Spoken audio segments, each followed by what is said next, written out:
Manuel Río San Martín. Gracias.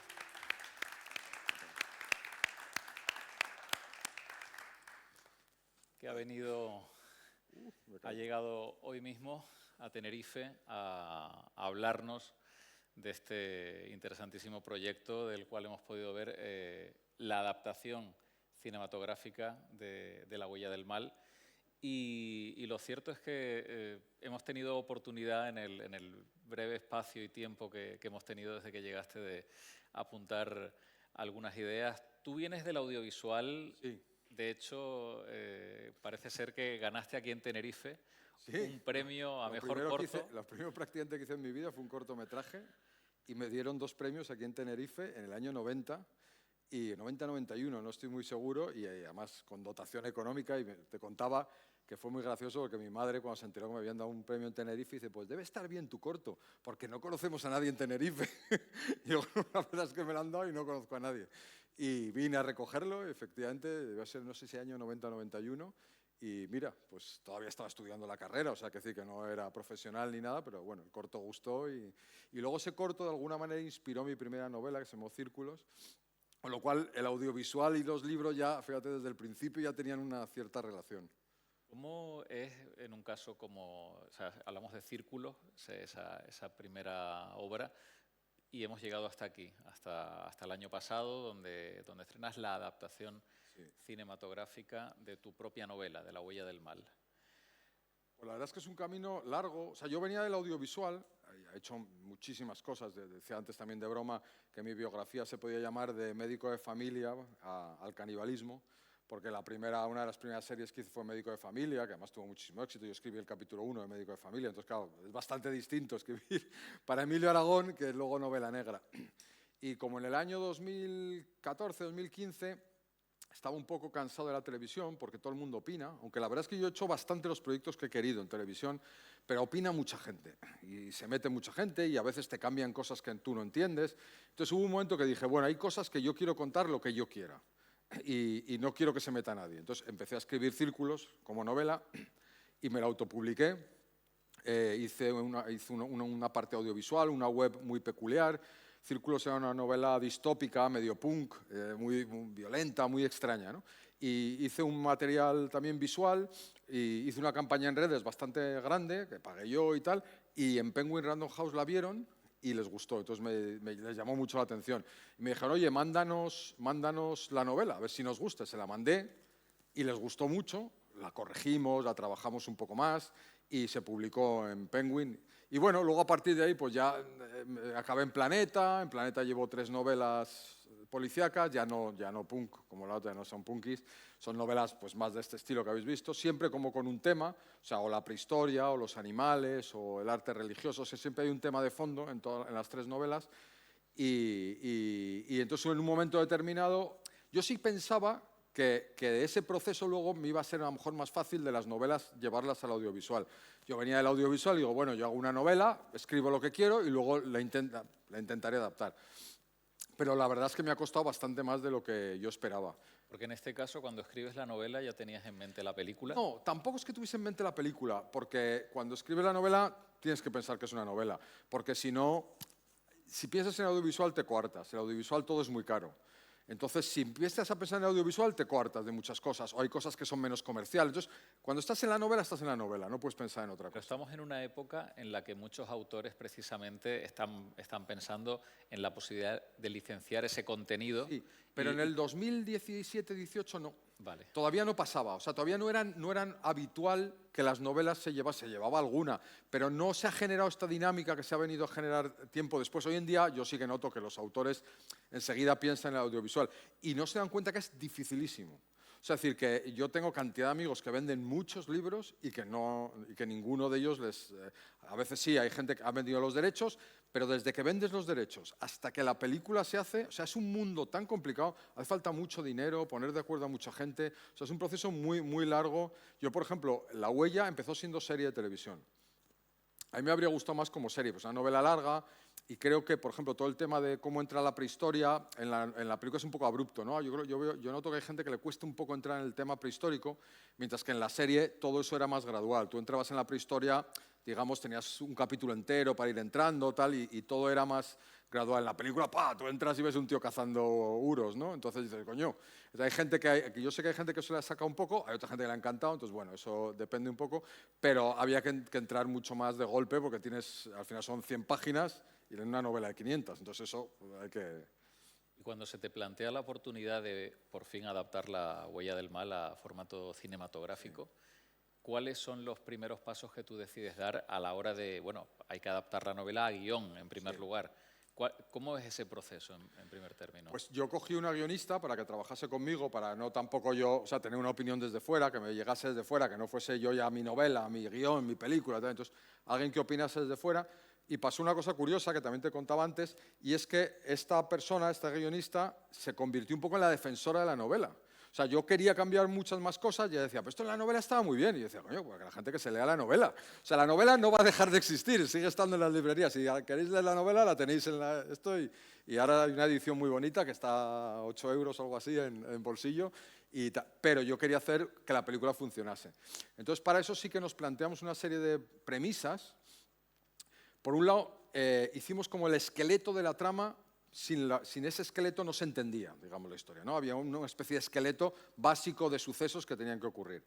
Pero para también decidir ese esqueleto, una de las normas fue, se queda fuera todo lo que no sea estrictamente prehistoria. En la novela, si alguno lo habéis leído, hay algunas subtramas que a lo mejor no es que sean completamente ajenas a la prehistoria, pero no son prehistoria, ¿no? Hay una trama con el novio de la chica, de la muerta, que, bueno, pues es una trama que está bien, pero no es prehistoria, hay un tema de drogas en un momento determinado, pues tampoco es exactamente prehistoria. Entonces, todo lo que no era prehistoria directamente fuera. Entonces, eso nos quitaba mucho. Luego, en la novela, por ejemplo, lo que ocurre hace 6 años transcurre en otra excavación distinta. O sea, no transcurre en Atapuerca, sino en una excavación que está por Asturias. Entonces, eso implicaba 2 zonas geográficas, idas, viajes. Entonces, al ponerlo todo en el mismo sitio, pues por un lado te quitabas páginas, como si dijésemos, pero unificabas conceptualmente. O sea, es decir, como no tienes mucho hueco para desarrollar, el unificar conceptualmente, en que los sospechosos sean de la zona, o sea, todo funcionaba mejor si era el mismo localización temporal. En la novela había bastantes flashbacks y aquí prácticamente solo hay un flashback emocional explicando el tema del embarazo y tal, no hay muchos flashbacks. Pero luego, con eso, pasaban 2 cosas, ¿no? Tú tienes ya ese esquema, incluso ahí llegamos ya a escribir un guión, y al leerlo, una cosa más antes, y es, aquí veis que la gente joven tiene mucha presencia, o sea, Galder, todo eso tiene mucha presencia. En la novela no tienen tanta presencia, porque en la novela solo el punto de vista es el de los detectives. Entonces, los inspectores, siempre vamos detrás de los inspectores hasta un determinado punto, que es cuando pasa lo del taller de Béjar, la secuencia de la violación. Hasta ese punto la novela solo va con los detectives. Pero aquí no tenía por qué. Entonces aquí me parecía que para tener un poquito de acción, un poquito de belleza, un poquito de sexo, un poco de tal, me parecía que la gente joven tenía interés saber su historia. Entonces, no solo quitamos cosas, sino que añadimos presencia de Galder, sobre todo, ¿no? De este tipo peculiar. Entonces, añadimos también cosas. Entonces, bueno, con ese resultado hicimos una especie de análisis y nos dimos cuenta de un par de cosas. Por un lado, los personajes estaban un poquito flojos y entonces hicimos una revisión solo, aunque aumentase páginas, para darles más vida. Entonces metimos un poco la trama de que está contada de otra manera completamente que en la novela, la trama del posible embarazo de ella, todo eso, para darle un poquito más de fondo. Y de final hicimos un último análisis de los sospechosos, porque en la novela había más sospechosos, como digo, el novio, tal, que aquí no están. Y entonces, claro, me daba miedo que quedasen pocos sospechosos. Y entonces, hubo un momento de decir, bueno, vamos a ver si tenemos suficientes sospechosos y vamos a elevar un poco la sospecha sobre alguno de ellos, ¿no? Entonces, ese análisis también lo hicimos. Y una cosa muy relacionada con eso fue que cuando yo empecé a hacer el casting, hay personajes que en la novela, como el hermano, son más bondadosos. El hermano en la novela te da más pena, es más tierno. Entonces, yo empecé buscando un actor tierno. Pero luego me di cuenta que no había espacio para contar tantas cosas.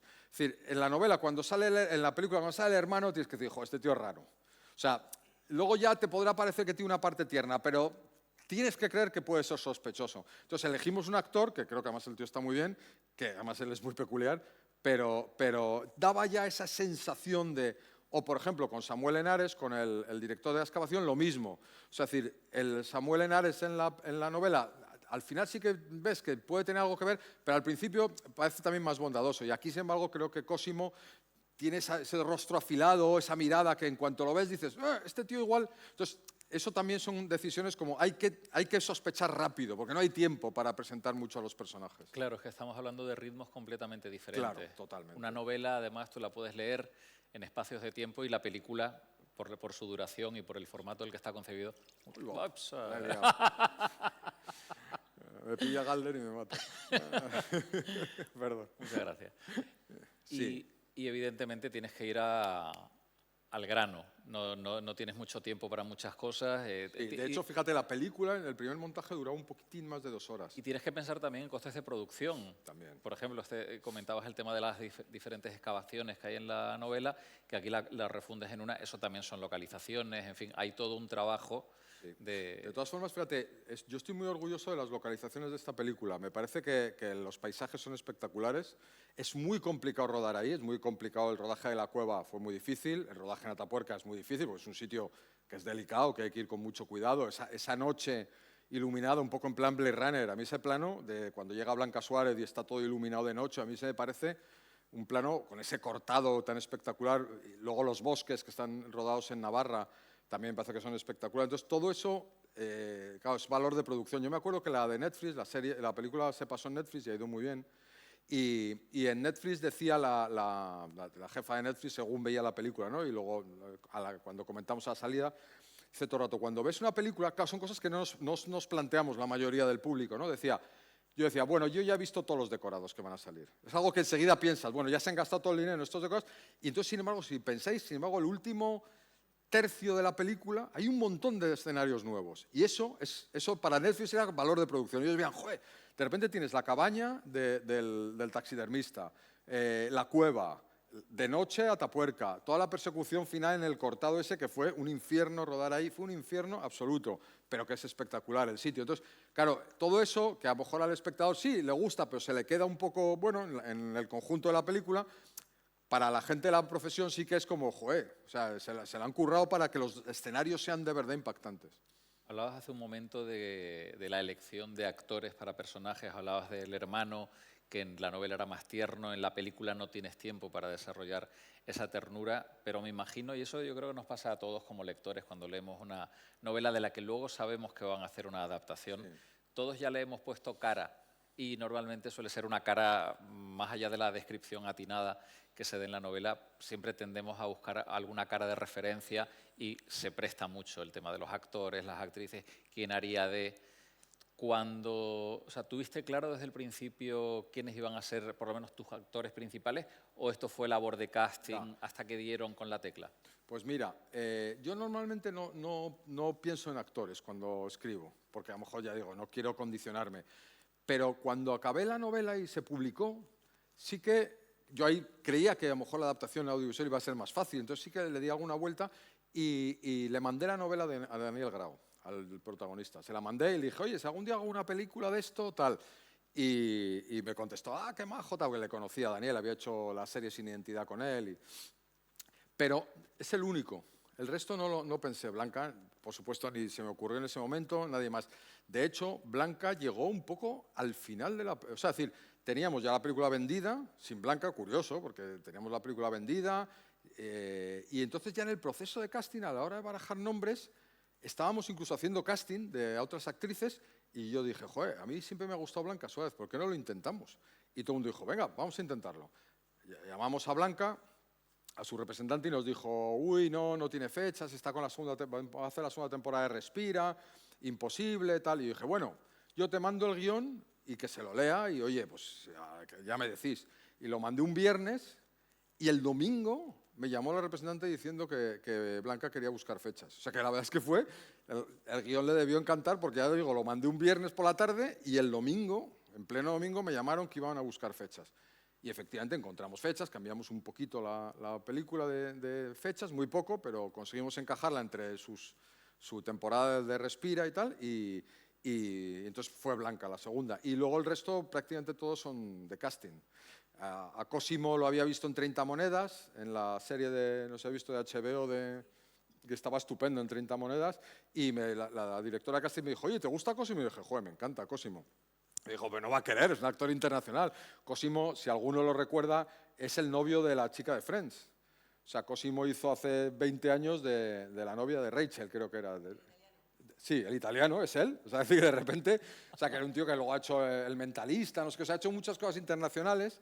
Ha hecho la segunda de Código Da Vinci, la segunda de Código Da Vinci también tiene un papel, y digo, no va a querer, pero le mandamos el guión, le gustó y vino y lo hizo, y la verdad es que es un tío peculiar. A mí es un personaje que es difícil, y el que sea italiano, yo creo que esa cosa un poco mítica, si a lo mejor hubiese sido español, te cuesta un poquito más comértelo, pero al ser italiano y con ese acento, a mí sí que me cuela que tenga esa parte un poco mística y como habla de la prehistoria y tal, a mí me funcionó muy bien.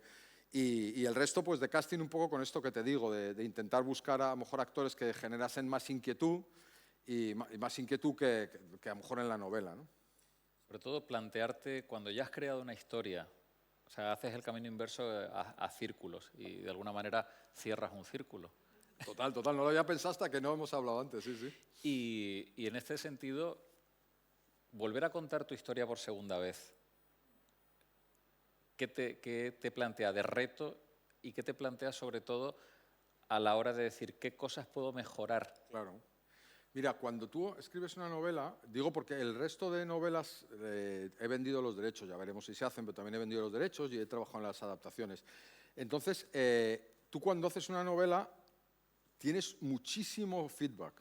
O sea, es decir, hoy en día en redes sociales te contesta muchísima gente, o sea, y en general lo lees, y hay gente que le gusta, gente que no, en general mis novelas han funcionado muy bien. Yo siempre digo que en Amazon están ahí en un 4,3 de 5, ¿no? O sea, es decir, que han funcionado muy bien para los lectores. Pero lees las críticas y entras en Amazon, lees las críticas y luego haces muchas entrevistas de radio donde te preguntan y tú tienes que contar muchas cosas, y haces club de lectura y haces presentaciones. Entonces, cuando tú escribes una novela te pasas un año donde estás recibiendo información de lo que tú has hecho y cómo la interpreta uno, cómo la interpreta otro y tal.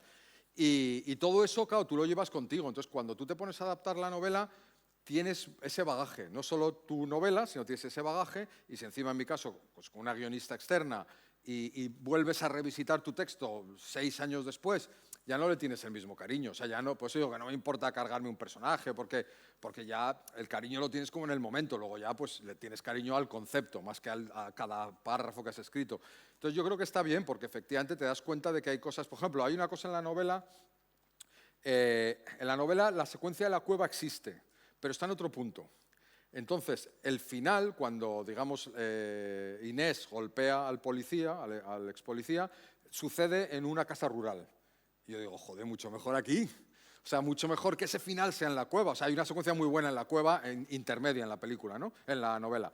Y entre ellos dos, una secuencia con sexo también y tal. Pero digo, coño, está mejor de final. O sea, de final en una casa rural, qué bajón. O sea, mucho mejor en la cueva. Entonces, bueno, son cosas que al tener ocasión de volver a retocarlas, pues creo que puedes mejorar cosas, y siendo dos conceptos distintos, pues ya digo, de 500 páginas pasas a 100. Entonces, hay 1000 cosas que no están, obviamente. Manuel, a ti se te da muy bien, y eso se percibe a lo largo de tu carrera como guionista y luego en el movimiento de la novela, el manejo de un reparto coral. Sabes dar muy bien con las notas que encajan a unos personajes con otros. En este caso, en la Huella del Mal, tenemos también a un reparto amplio de personajes que ejercen función, hay dinámicas de grupo.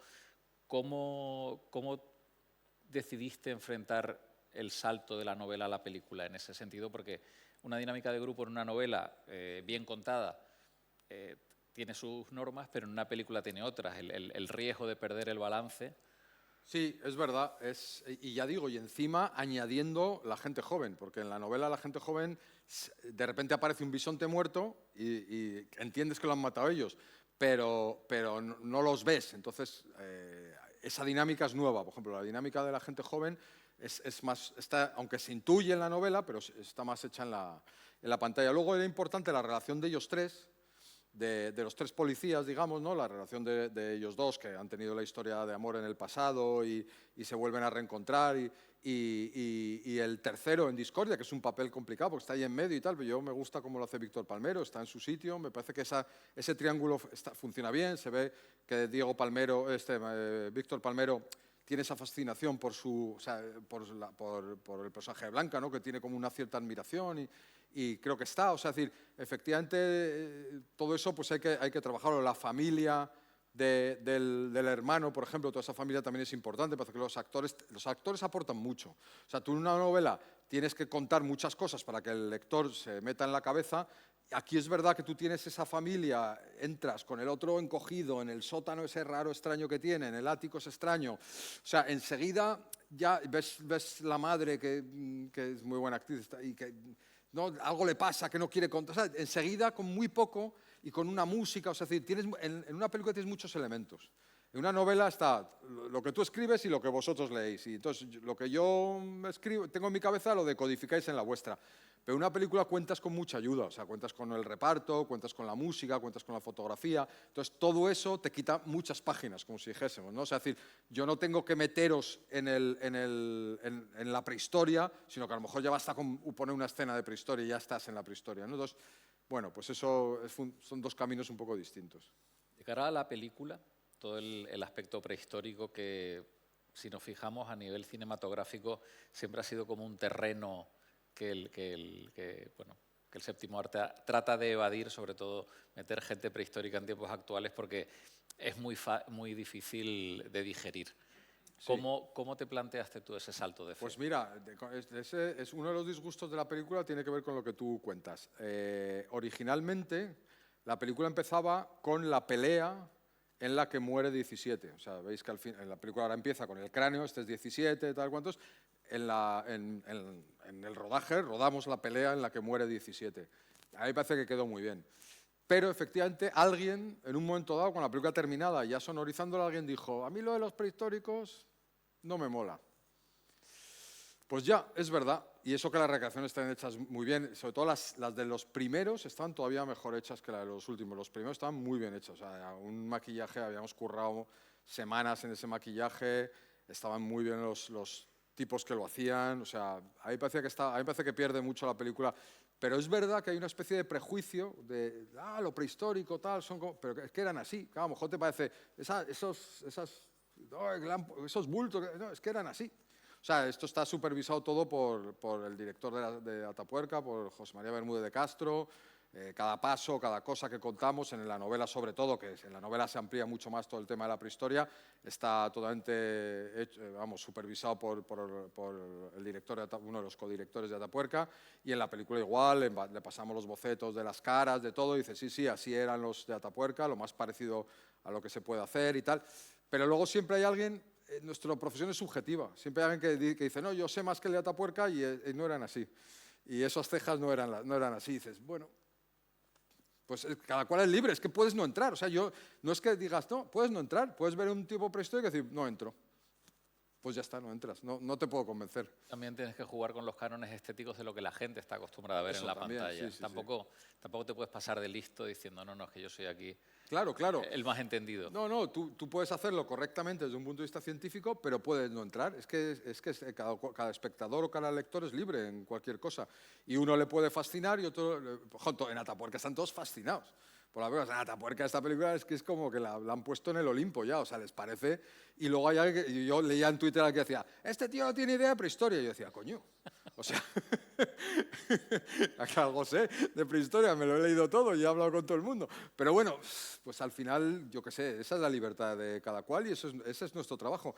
Que la gente entra o no entra y da igual.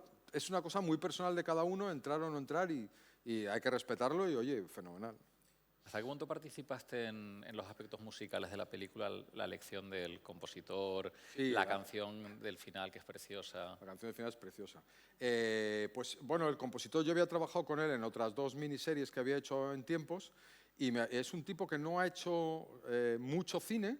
Es un tipo muy peculiar, se llama Pepe Herrero, si lo queréis buscar por redes. Es un tipo que es director de orquesta, de hecho esto está grabado con la Orquesta de Budapest, creo recordar. Y sin embargo tiene un grupo de rock heavy, él pues, tiene un grupo heavy, ¿no? Entonces, claro, depende de un tío que tiene un grupo heavy, que es director de orquesta y luego es el director musical de Mónica Naranjo y ha hecho todas las giras con Mónica Naranjo, pues un tío que dices, coño, este tío hace de todo, ¿no? Un tío muy, muy peculiar, un entusiasta absoluto de la música, o sea, es un loco. Y la verdad es que nos entendimos muy bien, ya habíamos hecho 2 miniseries, y aquí pues trabajamos mucho. Al principio le costó un poco porque había una parte un poco más... Él veía la parte prehistórica enseguida, pero yo decía, no, pero también tiene una parte lírica y tal. Y entonces luego él ya se dio cuenta, dijo, no, es que joder, mi primera lectura era más prehistórica, más tal. Y luego ya se dio cuenta y yo la verdad es que yo me he quedado muy contento. Y la canción de final que la canta Alice Wonder, me parece el mejor tema de Alice Wonder. Es una pena porque Alice Wonder no lo ha apoyado mucho.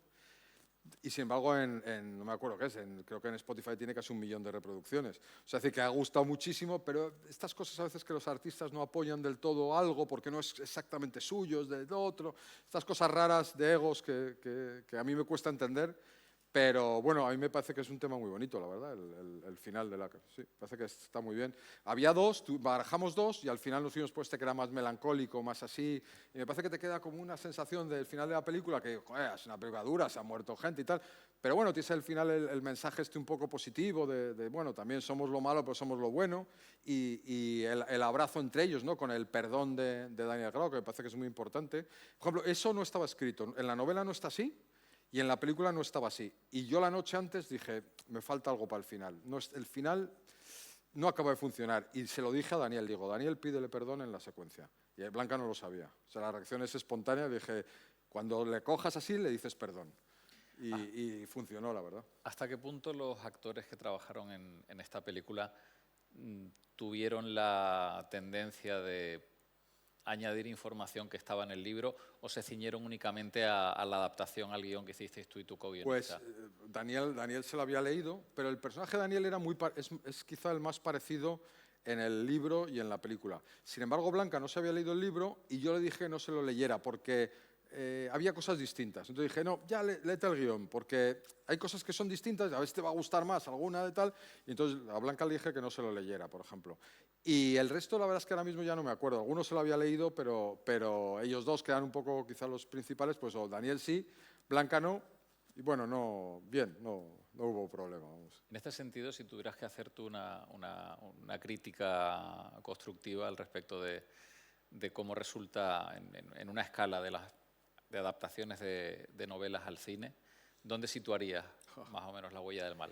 Pues es muy difícil porque, o sea, decir, claro, una cosa es cuando tú la haces, a mí evidentemente me gustó, o sea, es una película que he controlado bastante, entonces yo he hecho bastante lo que he querido. ¿Que falta dinero? Pues así, hay momentos en los que yo noto que falta dinero. Y digo, esta secuencia, coño, la hicimos rápido porque no había pasta. Y yo lo sé, y a lo mejor alguien dice, ay, esto no se nota mucho, o a lo mejor hay gente que dice, uy, esto está un poco tal. Pues en el cine español falta dinero. O sea, a mí cuando dicen por ejemplo, no, es que el dinero no es importante. Yo, el dinero no es importante. O sea, si tú tienes 3 días para hacer una pelea y tienes 2 horas, pues la pelea está mejor. O sea, no hay ni discusión. Entonces, hombre, a mí hay algunas cosas que por falta de dinero me parece que yo las noto y digo, ay, este día sé que fuimos rápido. Y notas un poco que está resuelto más rápido y hay otros días, sin embargo, que dices, joder, no, aquí se ve el escenario, se ve el decorado, se expande, todo, ¿no? Y hay un día que estás un poco más en planos más cerraditos porque no había tiempo, no había figurantes o no había... Entonces, bueno, yo todas esas cosas las noto y entiendo que son por dinero, no por, digamos, porque se hiciesen mal, ¿no? He tenido un equipo, yo creo, bastante bueno de todo, de fotografía, de todo, bastante bueno. Entonces, bueno, yo hay cosas que sí que mejoraría en ese sentido. Y luego, bueno, yo soy consciente de lo que hablábamos antes, de que no todo el mundo entra en el tema de la prehistoria. Lo que pasa es que sí que era como la premisa de la película. O sea, hay una cosa que yo noto cuando hablo con determinada gente y es la gente tiene mucha información previa a ver una película. O sea, la gente ha visto mucho cine. Entonces, ¿cómo es el cine español de policíaco? El cine español policíaco es muy machista, muy violento y muy sucio. Es así. O sea, tú piensas en todo el cine español, es así. Entonces, eso es lo que tenemos como cine policíaco. Y esta es una película mucho más simbólica, con una trama sentimental, con no sé qué. Entonces, yo sé que eso... Hay gente que cuando va a ver cine policíaco español espera ver no me sale el nombre, el actor este gallego. Luis Tosar. Luis Tosar o a Zaera, como cerdos, guarros, insultándose, pegándose, dando tiros, pues no sé cuánto. porque es el cine español y está muy bien hecho. O sea, no lo digo como una crítica, joder, lo hacen que te cagas. Pero ese es el cine policíaco español. Entonces tú lo tienes en la cabeza y de repente vas a ver esto como prehistoria, chicos más guapos, una trama con un punto romántico, tal. Y entonces yo sé que eso hay gente que le puede costar, pero también es como, coño, vamos a hacer una cosa distinta. O sea, es decir, yo no entraría en lo que hacen otros, porque eso ya lo hacen otros. Entonces, cuando escribes una novela y cuando haces una película, yo siempre intento decir, voy a buscar un hueco que no se haya hecho. Entonces, esto ya lo han hecho muchos. O sea, yo digo mucho de broma, niño desaparecido en bosque, o sea, ya vale. Y a lo mejor están muy bien, una niña desaparecida en un bosque. Puede estar muy bien la serie, pero ya vale. O sea, hemos hecho cuántas series y novelas hay de chica desaparecida en un bosque, hay 500.000. Entonces yo digo, coño, voy a intentar hacer otra cosa. Pues excavación prehistórica. Y hubo un momento que para poner referentes, para vender luego el proyecto, no encontré un puñetero referente de algo, de una policía correlacionada con la prehistoria. Hay uno de una serie que se llama El caso Hartung, pero que es como el arranque y luego no tiene nada que ver con la prehistoria. Hay como un adorno al principio de prehistoria y no tiene nada que ver. Entonces, yo intento buscar esos huecos que no haya hecho nadie, digamos, ¿no? En mi última novela, no sé si la conocéis, El olor del miedo, en vez de asesinar a un ser humano, la película arranca con que disparan a un elefante en un zoológico. Y muere el elefante y la investigación es quién coño ha matado a un elefante. Entonces, claro, hay gente que decía luego en Instagram, es que no es el policíaco clásico. Y digo, ya, es que policíacos clásicos tenéis 300.000. Que entiendo que hay gente que quiere leer un poco siempre lo mismo, lo entiendo, y es súper respetable, pero entonces no me busques a mí. Yo siempre voy a intentar buscar un hueco que alguien no haya hecho. Yo me acuerdo cuando escribía esto del elefante, decía, espero que a nadie se le ocurra, porque tampoco he visto nunca que haya una investigación policial sobre un animal muerto, ¿no? Entonces yo decía, como alguien lo haga, me lo joden, porque soy el primero. No pasó y fue el primero, digamos, ¿no? Y entonces digo, bueno, pues, ¿por qué han matado a un elefante? Vamos a investigarlo. Entonces, yo siempre busco esos huecos, un poco en mis novelas, de hacer algo que salga de lo normal. Y eso tiene algo bueno, en general me va bien, no me quejo, tiene algo bueno, pero tiene algo de gente reticente a leer algo diferente, digamos, ¿no? Yo quiero leer los códigos de siempre. Bueno, pues cada cual lo que le apetezca.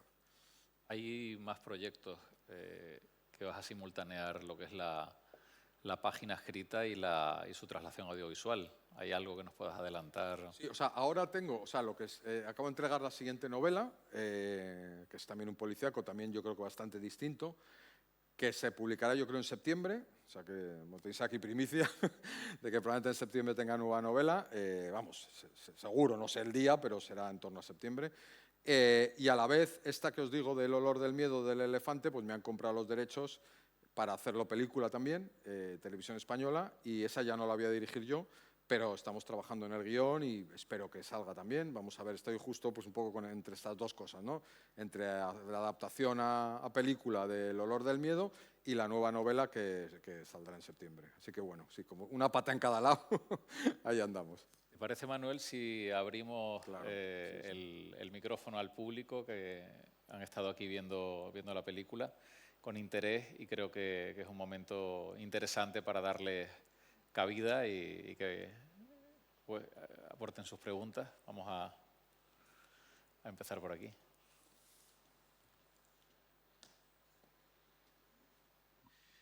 Buenas tardes. ¿En algún momento del proceso previo te planteaste no dirigir la película y ceder la dirección? Pues la verdad es que cuando empezó la posibilidad de ser serie, ¿no? Y me la compró una productora como serie y directamente me dijeron que querían que la dirigiese yo. Entonces me pareció bien. No dimos muchas vueltas, me dijo, oye, te hemos comprado el proyecto, nos ha gustado, queremos que lo hagas tú. Luego llegó la pandemia y se jorobó el proyecto. O sea, lo teníamos muy avanzado como serie y se paró. Con la pandemia, tal, hubo cambios en televisión y se paró.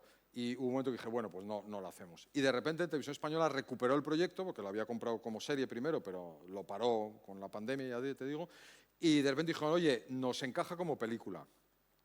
Y entonces se cambió la productora, porque una productora no quería, bueno, cambiamos la productora y también pasó un poco lo mismo, que dijeron, no, lo vemos bien que lo dirijas tú. Entonces no hubo como debate, directamente les pareció bien que lo dirigiese, o sea, no tuve ni que decirlo yo, oiga, yo quiero dirigirla, que habría aceptado no dirigirla también, si me hubiesen dicho, oye, tenemos a, yo que sé, a Carparsoro, que la va a dirigir y va a abrir cabezas. Y yo pues habría dicho también que sí, pues, seguramente. Pero desde el primer momento me propusieron y a mí, yo llevaba tiempo sin dirigir, o sea, llevaba ya como 8 o 10 años sin dirigir. Yo he dirigido mucho, pero llevaba tiempo sin dirigir.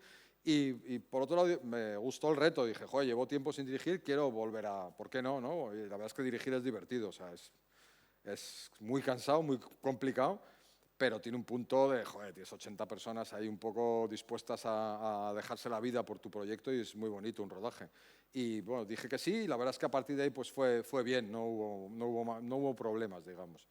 Luego cuando entró Netflix les pareció bien también, entraron los alemanes, vinieron, también es una coproducción alemana, vinieron a conocerme, nos entendimos muy bien con el productor alemán y la verdad es que es una película que no ha sido difícil, el proceso de hacerla, o sea, así como la serie se complicó, la película ha sido relativamente rápida, la producción, se hizo rápido, no hubo muchos problemas, cosa que no suele ocurrir. ¿Más preguntas? Allá arriba tenemos.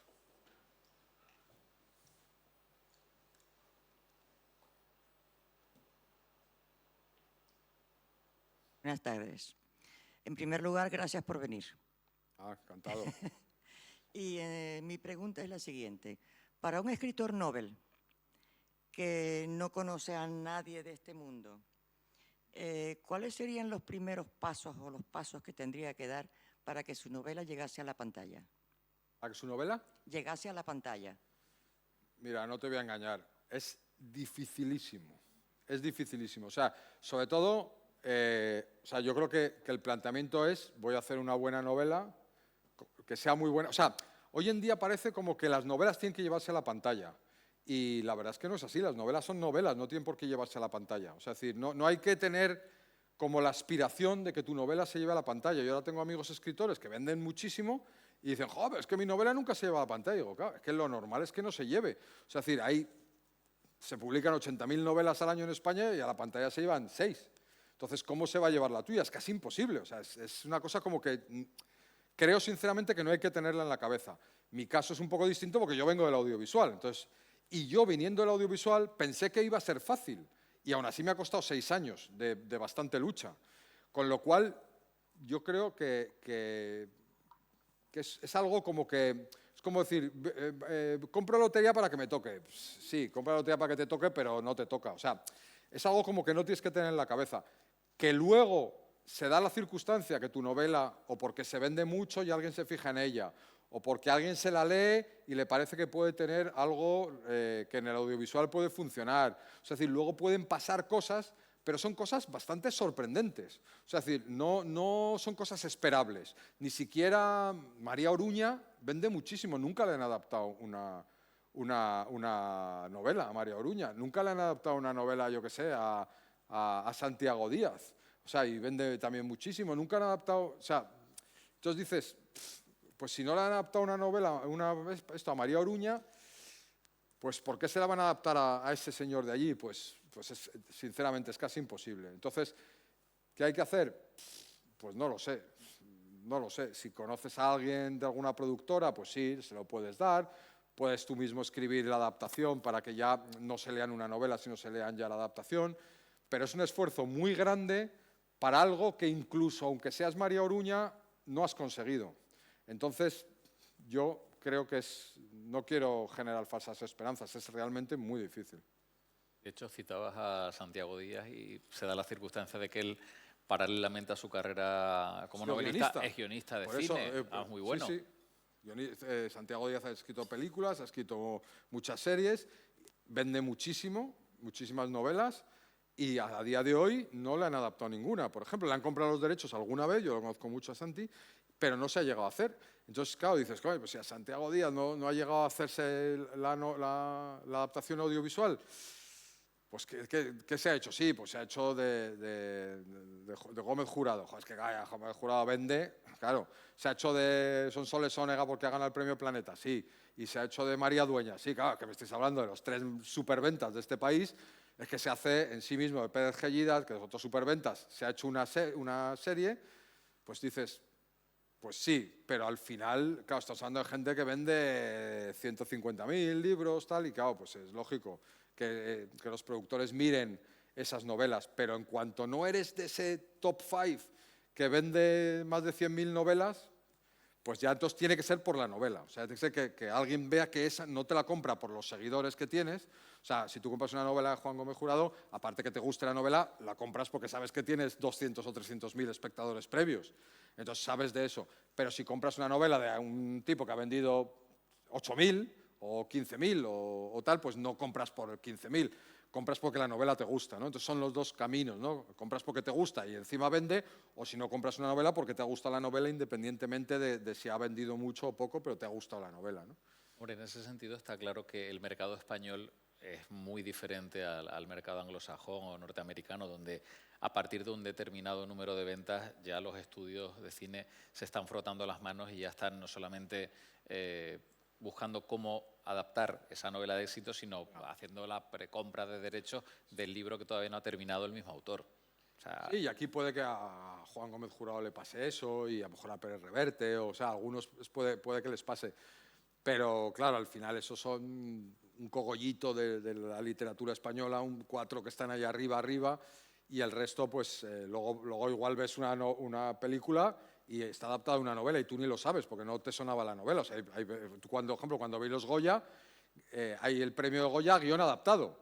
Y de los que habían ganado, yo no había leído las novelas. O sea, no sabía que había novela. Entonces, eso sí que alguien ha encontrado una novela que le gustó, que no era superventas, pero dijo, oye, esta novela me ha gustado, la adaptamos a cine. y los derechos serían baratos. Los derechos serían baratos, claro, efectivamente. Entonces, bueno, puede pasar, pero es muy difícil.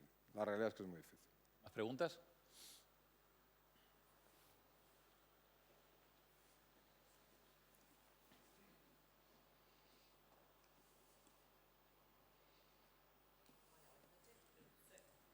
Hola. Hola, buenas noches. Primero, gracias por la película, me ha encantado, extraordinario porque no me gustan los thrillers policíacos. Me ha gustado los escenarios, lo que decías de los paisajes, impresionante. Había momentos en los que me perdía, por ejemplo, mirando el bosque y yo, espera, que está Blanca Suárez ahí, presta atención. Me ha encantado, que era muy psicológico, que no tenías ni idea, o sea, imposible saber quién era el posible asesino. Claro, ya mirabas a todos en plan, ¿será este? Porque me gustó muchísimo cómo mostraban las emociones los protagonistas, bueno, cada uno de los personajes, desde el loco del rubio alemán, cómo mostraba varios momentos, hasta Blanca cómo se sentía nerviosa, pero muy contenida. Me ha encantado eso y claro, lo hacía más psicológico y te metías más en que va, horroroso. Y ha sido impresionante que ya cuando dice ella, no, se ha acabado y tal, yo miro la hora y digo, 1 hora. Todavía queda más, yo pensé que habían pasado 2 horas, o sea que me ha encantado, muchísimas gracias, pero ahora voy a tener que leerme más libros tuyos. Un problema. ¿Pero? Ahora voy a tener que leerme más libros tuyos, así que... Bueno, yo encantado. No, porque no me gustan los policíacos. No, de verdad, me ha encantado de principio a fin. Y ojalá hubiese sido una serie que fuera más larga, de verdad, gracias.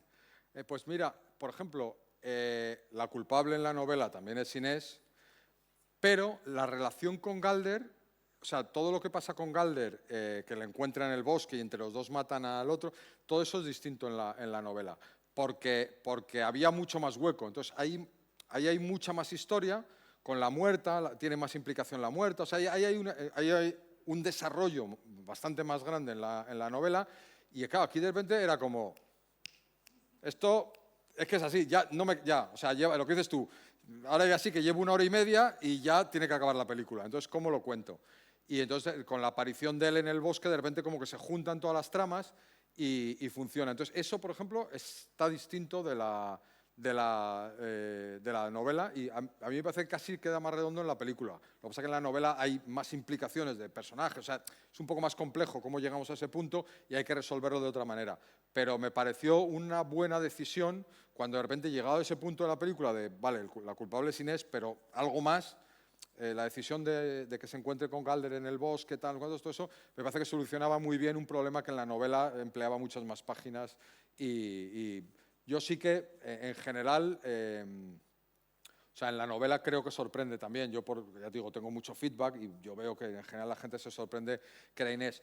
Lo cual no quita para que yo en casi todas las novelas suelo poner algún apunte para que sospeches. O sea, yo tampoco, no me gusta la gente que hace la trampa de poner un personaje absolutamente encubierto y en el último momento levantar la carta y decir era este. Y tú, ¿por qué era ese? Porque no te he contado que era ese y ahora te lo cuento. Entonces, a mí sí que me parece que hay momentos, entonces hay un momento en la novela bastante previo donde tú dices, uy, ¿está Inés? Y yo lo sé, pero prefiero no quitarlo. La mayoría de la gente no piensa que es Inés, pero hay alguno que sí. Y hay veces que yo digo a los lectores, no penséis que somos malos escritores, pensar que a lo mejor queremos que penséis eso. Yo, por ejemplo, en alguna de mis novelas, decía, bueno, es que se sabe quién es el culpable y que antes, yo lo supe prontísimo, quedaban como 80 o 90 páginas. Y digo, ya, claro, ¿que crees que yo no he querido que lo sepas? O sea, me sorprende mucho, a veces digo, o sea, ¿crees que se me ha escapado? O sea, no, ya hay un momento que puedo decir, quiero que empieces a sospechar del que es, porque cuando sospeches del que es, digas, coño, y quedan 80 páginas, digas, joder, pues algo va a pasar. Porque si sé quién es y quedan 80 páginas, entonces, claro, no tiene que ser siempre Agatha Christie, que en la última página haces así, flop, y el asesino es el mayordomo. Pues yo me gusta hacer novelas en sentido distinto. Entonces, hay novelas mías que se descubren muy al final, pero hay novelas, esta es una, se sabe que es Inés y queda bastante novela cuando sabes que es Inés. Dices, vale, es Inés, pero ¿y ahora qué va a pasar? ¿No? Entonces, bueno, no me gusta seguir un esquema exacto de descubrimiento del culpable exactamente en la última página, digamos, ¿no? Me gusta jugar un poco más con el lector, darle pistas que pueda sospechar, que hay un momento que diga, coño, yo creo que es este. Y dice, claro, tú crees que es ese porque yo he querido que creas que es ese, ¿no? Entonces, bueno, te me hizo gracia porque una vez una persona que te escriben por redes mogollón y me dice, yo en la página 2 ya sabía quién era el culpable. Y digo, o sea, página 2 no ha muerto nadie. ¿El culpable de qué? Digo, hombre, te has venido un poco arriba. Hasta la 50 no moría. Digo, la página 2 no había muerto. No sé qué, pero bueno. Spoiler, la del elefante era el rey. Eso es lo que cree todo el mundo y hay que leérsela. Hay que leérsela. ¿Más preguntas? Nos ha quedado todo claro por lo que veo. Yo quería hacer una última pregunta a Manuel al respecto de esta experiencia, que es disfrutar de una película con mucha alma, sí, sobre todo, y que has sacado las tripas de tu novela y las has puesto ahí y le has dado un tratamiento muy especial para que el público del audiovisual lo pueda disfrutar. Sabiendo que es muy difícil, como tú decías, la traslación, que sobre todo en la industria española, que es prácticamente pues, muy difícil, pero ¿hay algún consejo que tú quisieras darle a autores que tengan la esperanza en algún momento de que su novela, su libro, su historia corta, su cuento, pudiera llegar a ser adaptada a la gran pantalla, a la pequeña pantalla? Sí, hombre, yo creo que lo primero es que hay que ser crítico con tu novela y ver si tiene opciones reales. O sea, es verdad que los policíacos a priori tienen más opciones que otro tipo de novela. El otro día, por ejemplo, me mandó uno, yo no muevo proyectos de otros, por ejemplo, que ya no me puedo meter en eso. El otro día me mandaba alguien un libro y digo, mira, es que no te lo puedo mover.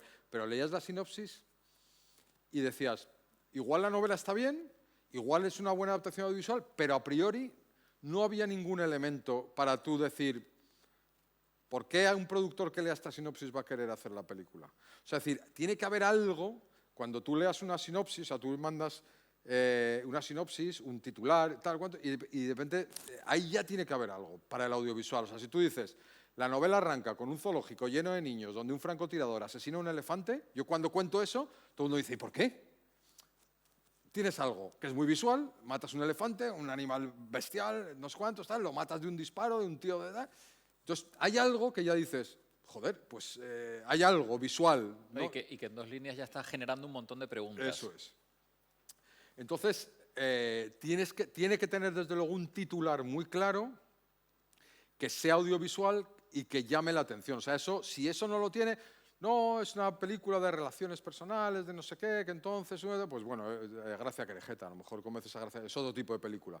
A lo mejor es una película más pequeña, de relaciones personales, pero si hablamos de este audiovisual, hablamos de Netflix, hablamos de Amazon, hablamos de tal, tiene que tener un punto brillante, chisposo, tiene que tener algo que llame mucho la atención. Por ejemplo, a mí, por ejemplo, una idea de este estilo, ¿no? De Santiago Díaz. En Las otras niñas, no sé si la habéis leído. De repente, ya no me acuerdo bien porque la leí hace mucho, pero en un crimen analizan el ADN y tal, y aparece el ADN que coincide actualmente con el de Antonio Anglés. Joder, digo, qué cabrón, qué arranque. O sea, Antonio Anglés está vivo y ha matado y ha vuelto a matar. Pues eso interesa. O sea, luego la novela puede estar bien, mal, regular, medio pensionista, pero tiene un titular que un productor lo lee y dice, joder, esto lo puedo vender. Pensad en la cabeza del productor, o sea, no penséis que el productor es un lector apasionado de tal, no, el productor le interesa vender, le interesa el dinero y le interesa tal. Entonces, tiene que leer algo en esa sinopsis que diga, joder, de esto yo puedo sacar algo. Otro camino, ya digo, sale una película pequeña, más de relaciones. Ahora en día se hacen, o sea, películas como Sorda, tal, ahora ese tipo de películas también se hacen, o sea, tienen su otro camino y puedes encontrar por ahí, pero ahí tienes como que encontrar un director, a lo mejor si consigues que un director lea tu novela y un director más de una película o más social o más de relaciones o más sentimental o tal, pues a lo mejor un director se lee esa película y dice, joder, a mí me gusta hacer esta película más pequeña, más de personajes, más cuidada, más tal, pues puedes encontrar una vía. Pero bueno, mis películas son un poquito más, mis novelas son un poquito más pues, policíacos, un poco llamativos, digamos, ¿no? Entonces me muevo un poco más por ese otro medio, como si dijésemos. Manuel, muchísimas gracias por venir a Tenerife Noir en esta edición número 11, donde bueno, estamos teniendo pues, grandes momentos con grandes invitados como tú, un festival donde no solo es la novela, sino el audiovisual también tiene un protagonismo importante y sobre todo esta sección que abrimos el año pasado del papel a la pantalla. Me parece una sección muy interesante, que está muy de moda y yo creo que es muy buena idea, la verdad. Así que gracias de corazón desde el equipo de Tenerife Noir por aceptar la invitación. Gracias por compartir con nuestro público. Por venir.